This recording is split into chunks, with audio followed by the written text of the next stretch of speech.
দেখুন, ভুল করেও যদি এই মেয়েটির হাত ছুটে যায় তাহলে তাকে নিচে পড়া থেকে কেউই আটকাতে পারবে না। কিন্তু সব ছেলেরা মনে করতেছিল তার পাটিকে ধরে ফেলবে এবং কি তাকে উপরে তুলে ফেলবে, কিন্তু তার পাও ধরতে পারে না। কিন্তু এই মেয়েটি এতটাই মোটা ছিল যে তাকে কেউই টেনে উপরে তুলতে পারতেছিল না। সেই কারণে মেয়েটির পা ধরার চেষ্টা করতেছিল, কারণ পা ধরলে তাকে উপরে টেনে তুলতে পারবে, কিন্তু অবশেষে সে নিচেই পড়ে যায়। এবার এই সুন্দর দৃশ্যটির জন্য কেউ সাবস্ক্রাইব করেনি।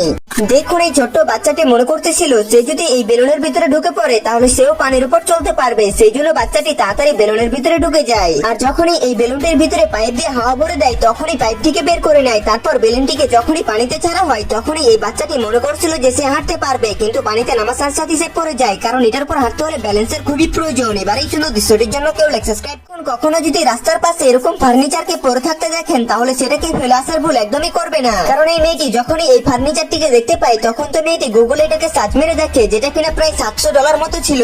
সেই কারণে এই মেয়েটি তার বাবাকে ডেকে ফার্নিচারটি তাদের বাসায় নিয়ে যায় এবং কি বাসায় নিয়ে যাওয়ার পর সুন্দরভাবে পরিষ্কার করতে শুরু করে দেয়। আর যখনই ফার্নিচারটিকে পরিষ্কার করা হয় তখন দেখতে অনেকটাই সুন্দর লাগতেছিল। এবার এই সুন্দর দৃশ্যটির জন্য কেউ সাবস্ক্রাইব করেনি।